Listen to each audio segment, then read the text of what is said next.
Aujourd'hui, He Adar Rishon. Donc, on continue sur l'idée de Eyov qui a dit que Hachem, toi, tu as créé des Barata Tzadikim, Barata Reshaim. Tu as créé des Tzadikim et tu as créé des Reshaim. Qu'est-ce que l'on veut dire? On veut dire qu'il y a deux façons de servir Hachem. Tu as créé des Tzadikim, c'est-à-dire tu as créé des gens qui sont capables de transformer l'obscurité en lumière, le mal en bien. Ça, c'est le travail des Tzadikim. Comme on l'a dit, ça s'appelle Itapra, ça veut dire transformation.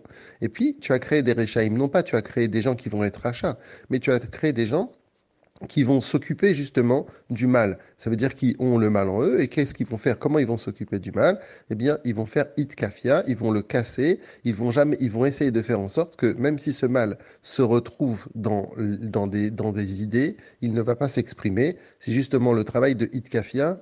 Alors qu'on a envie de faire quelque chose, eh bien, on ne le fait pas. Et ça, chacun avec son niveau.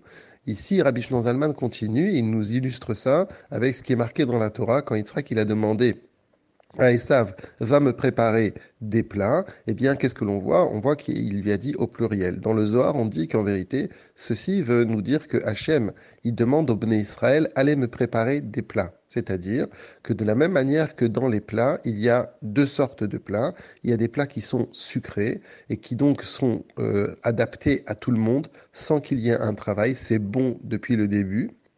Et ça, c'est le travail des tzadikim, comme on l'a dit, c'est-à-dire qu'ils ont transformé, il n'y a plus du tout de mal, il n'y a pas de danger, on a complètement éludé toute notion négative, et c'est comme si un enfant peut marcher dans la pièce et ne pas se blesser. Et puis, il y a d'autres plats qui sont des plats épicés, des plats qui, justement, juste là, faut doser, parce que si on met trop d'épices, ça peut nous faire mal, ça peut être trop piquant, etc.